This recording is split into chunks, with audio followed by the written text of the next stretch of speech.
मित्रों, महाभारत में धृतराष्ट्र अंधे थे, लेकिन उन्हें यह अंधापन पिछले जन्म में मिले एक श्राप के कारण मिला था। आखिर उन्हें यह श्राप किसने दिया और क्यों दिया, इसके पीछे एक रोचक कथा है। आइए जानते हैं।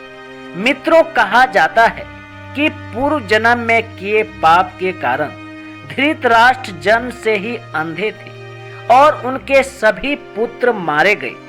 दरअसल अपने पूर्व जन्म में धृतराष्ट्र एक बहुत ही निर्दयी एवं क्रूर राजा थे।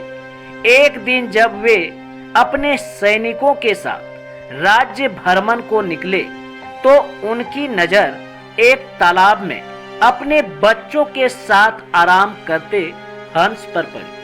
हंस देखने में काफी सुंदर थी।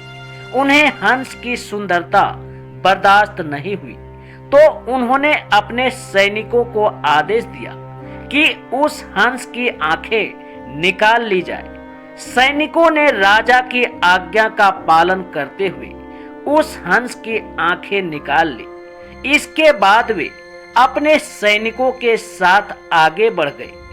दर्द से बिलखते उस हंस की असहनीय पीड़ा के कारण मृत्यु हो गई। इस घटना को देखकर उसके बच्चे भी मृत्यु को प्राप्त हो गए।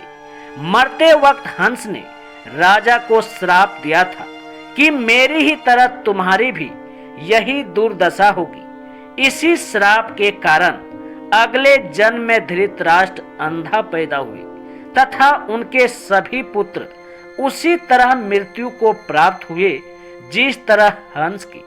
मित्रों, महाभारत युद्ध के 15 वर्ष बाद धृतराष्ट्र, गांधारी, संजय और कुंती वन में चले जाते हैं। उसके 3 साल बाद एक दिन धृतराष्ट्र गंगा में स्नान करने के लिए जाते हैं और उनके जाते ही जंगल में आग लग जाती है।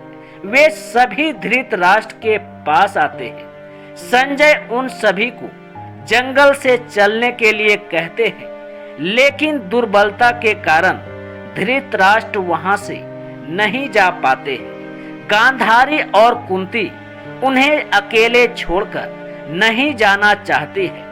तब संजय अकेले ही उन्हें जंगल में छोड़कर चले जाते हैं। इसके बाद तीनों लोग आग में झुलस कर मर जाते हैं। इस प्रकार धृतराष्ट्र की भयानक अंत होती है। मित्रों, इसलिए कहा गया है कि जैसी करनी वैसी भरनी। मित्रों, आपको यह स्टोरी कैसी लगी कमेंट करके जरूर बताना। धन्यवाद।